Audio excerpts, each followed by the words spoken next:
pense que c'est important parce qu'à l'heure d'aujourd'hui, on ne peut pas faire sans les nouvelles technologies. C'est bon là. On ne peut pas faire sans les nouvelles technologies. Il faut s'en servir pour pouvoir valoriser le produit qu'on vend, l'environnement dans lequel on est, en faire une force. Après, en connaissant bien évidemment les dérives que ça peut amener. Et puis, il ne faut pas oublier que le vin, c'est aussi un produit, selon moi, qui est basé sur l'émotionnel, que les gens sont à la recherche de ça, ont besoin de partager leurs expériences pour le moins subjectives sur les réseaux sociaux, sur des blogs, etc. Et que ça permet ça. Et je pense que ça peut créer un lien, entre guillemets, affectif entre le vigneron et le consommateur et peut-être participer à la fidélisation aussi.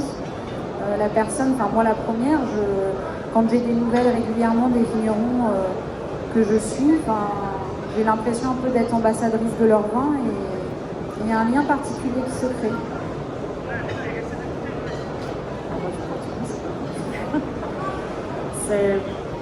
Les réseaux sociaux, c'est un peu le rêve par procuration. C'est une très jolie façon de communiquer d'une façon très immédiate sur quelque chose. Si on voulait le mettre sous forme imprimée, ça prendrait beaucoup plus de temps. Et en fait, c'est un peu, même si c'est un fil de rêve qui ne correspond pas à la réalité dans un certain sens, parce qu'on ne montre que ce qui nous a plu. En fait, la plupart du temps, parfois aussi on râle sur des points qu'on peut soulever, qui nous paraissent importants. Mais voilà, il y a ce côté partager le rêve, partager une expérience, partager une rencontre, partager un lieu, partager une humeur, partager plein de choses. Et les réseaux sociaux, c'est vraiment fait pour ça. Il n'y a aucun média pour moi autre qui correspond à ce type de communication qui est très, très immédiate. Et au final, je crois qu'aujourd'hui, à part la plus ancienne génération, qui fait à moitié partie, qui adore toujours l'imprimer, la jeune génération, elle est dans cette immédiateté de la communication et elle ne veut plus lire des choses longues, compliquées, etc. Moi, j'ai un blog sur lequel j'écris toujours des articles longs, plutôt dans le fond, etc. Donc, je sais que je ne suis pas très suivie, mais en revanche, je sais que ceux qui me lisent, ils aiment beaucoup parce que ça montre une facette qui peut-être pas très sexy pour un certain public, mais voilà, on peut bien cibler aussi la communication à qui on veut s'adresser. C'est très intéressant pour ça. Et selon ce qu'on montre et selon la longueur du texte, selon ce qu'on met en avant, on arrive à vraiment bien cibler. Ça, c'est quelque chose d'assez magique. Il y a des inconvénients des réseaux sociaux, mais il y a aussi ce très grand avantage.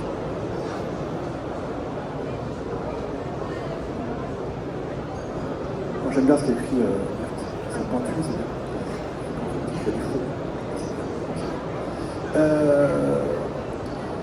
J'ai commencé le blog en 2005, naïvement, et en 2007, je crois que 2006, j'ai fait les premières vidéos avec YouTube avec mon ordinateur portable, c'était l'arrache.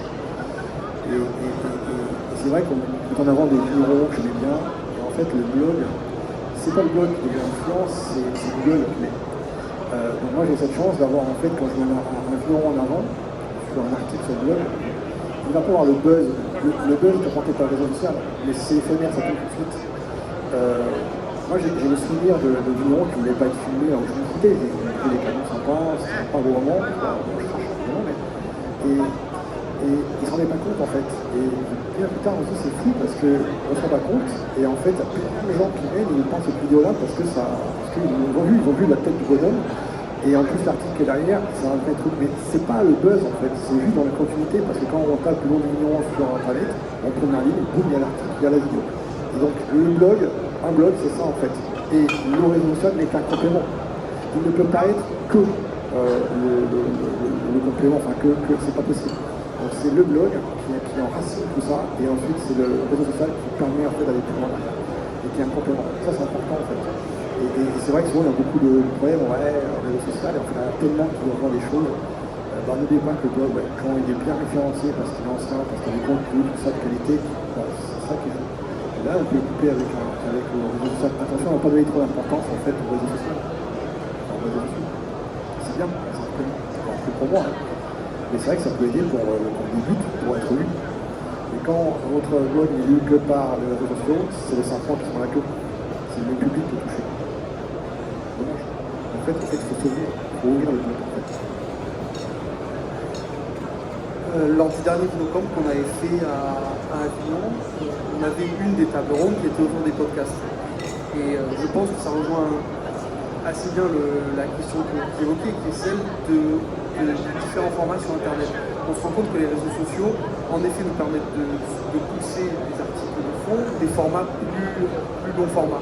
Les articles de blog, les podcasts, la vidéo YouTube. Si on prend ces 3 formats-là, je pense qu'une vidéo qu'on voit, un podcast qu'on écoute ou un article qu'on lit de A à Z, c'est extrêmement affinitaire et ça laisse un souvenir dans la tête du consommateur qui va être complètement pérenne et qui va rester vraiment des années. Je sais que moi je suis plutôt un gros consommateur de podcasts et j'ai des podcasts en tête auxquels je repense assez souvent et qui me reviennent tout le temps en tête et auxquels je repense. Je pense que c'est un peu la même chose pour un article long format ou pour un vidéo. Le live, tout le monde regarde, on est sur internet comme ça en 2 secondes, pas tiens, c'est beau, c'est un live, et en fait, on dit tout de suite, ça doit être sympa, ça peut être fun, mais la communication ne peut pas se reposer que là-dessus en fait. Là, je vais plus mettre ma casquette de vigneronne. Pour moi, les réseaux sociaux, c'est bien sûr très important, essentiel en fait pour faire connaître ses vins, son domaine, mettre un visage derrière un vin, le lier à un terroir, un savoir-faire, défendre aussi le métier de vigneron et vigneron. Et après, mais aussi montrer que c'est pas toujours que du rêve en fait. Alors après, moi, je veux pas être négative sur les réseaux sociaux, je suis pas comme ça, donc j'ai pas envie de l'être, je suis pas comme ça, mais quand même, on montre aussi que le métier de vigneron ou de vigneron, mais c'est pas facile tous les jours, que des fois on a froid, que pendant les vendanges on est crevé, et c'est aussi montrer ça. Et aussi, je pensais aussi, c'est important de montrer ça, des fois pour justifier le prix d'un vin. Voilà, parce qu'un jour, là, récemment, mon oncle est arrivé, il était tout fier, en plus il me le dit à moi, d'avoir acheté une bouteille de vin à 2 € chez Lidl, quoi. Donc, vous dire qu'il a été très bien reçu, le tonton. Voilà, et c'est aussi montrer que des fois, oui, ce vin rouge, il coûte 15 € la bouteille, ouais, mais derrière, il y a du boulot, il y a plein de trucs qui sont faits à la main. Et je trouve que les réseaux sociaux, ça aide aussi à ça, que le consommateur se rende compte du travail qu'il y a derrière. Mon grand-père, il fait pas.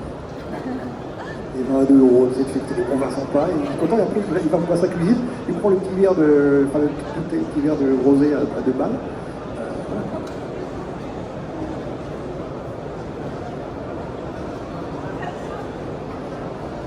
Alors pour moi, du coup, là, oui, la construction, la relation avec les clients que je vais avoir en tant que caviste nourrit aussi la réflexion, l'idée de nouveaux articles.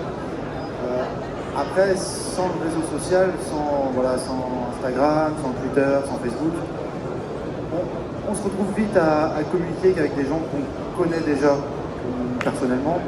Et du coup, partager sur Facebook, ça permet aussi de toucher d'autres personnes, des gens qu'on ne toucherait pas sans ces réseaux. Donc c'est toujours à garder en tête et ça permet de détendre un petit peu aussi le cercle. Alors oui, je trouve que ça donne énormément de liens et beaucoup plus proche. Là, quand on fait par exemple un salon comme ça, on va croiser plein de monde, on va discuter beaucoup, on va échanger beaucoup. Les réseaux, ça donne moyen d'échanger énormément. Moi, pour ma part, j'ai pris le pari de ne rien cacher, justement. Moi, c'est pas une vitrine, c'est vraiment ma vie de tous les jours.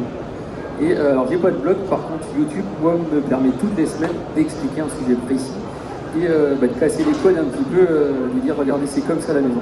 Aujourd'hui, je suis en côte. Là, demain, je suis à Wine Paris. Peut-être qu'après, je suis dans ma cave, dans ma cuisine. L'idée, c'est vraiment donner toute transparence aux choses.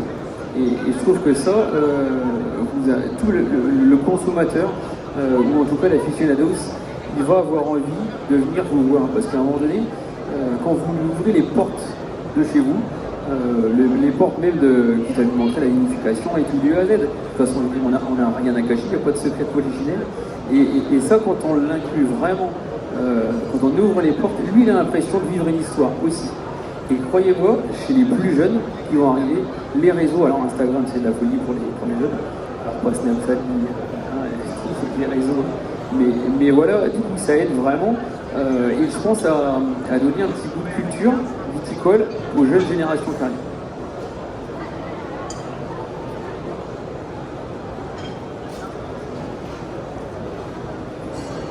Mais en fait, je crois que même quand vous montrez en tant que vigneron la partie difficile de votre métier, ça fait quand même rêver le consommateur parce qu'il voit ce que vous faites et c'est quand même une part de rêve qu'on vend. Parce que le consommateur, c'est pas lui qui travaille la vigne et c'est pas lui qui est en train de suer, en train de se demander comment il va faire, d'avoir mal au dos, d'avoir mal aux pieds, d'avoir tout ça. Parce que, par exemple, j'ai plein d'amis. De temps en temps, je pars faire des vendanges, des vendanges de journalisme, des vraies vendanges qui durent 2 semaines. Voilà, à la fin des 2 semaines de vendanges, je suis content quand ça s'arrête. Mais j'ai plein d'amis qui ont vu des photos sympas, etc. Donc, ils voient que c'est du travail. Et ils voient qu'on est dans la ligne. Ben, eux, ils pensent que c'est facile. Donc, ils arrivent, ils disent « Ah, je veux venir, etc. » Donc, ils débarquent avec petits mocassins, etc. Donc, ils font une demi-journée. Et après, ils se rendent compte que c'est beaucoup de boulot, c'est dur. Et là, ils se disent, ah non, bah, au final, je préfère rentrer chez moi. Donc, même si on veut montrer le côté pénible, malgré tout, il y a cette interface abstraite que sont les réseaux sociaux. Et même si on montre toutes les facettes, ça reste pour moi quand même du rêve qu'on vend, que ce soit un rêve réaliste, un rêve d'effort, un rêve de tout ce qu'on veut.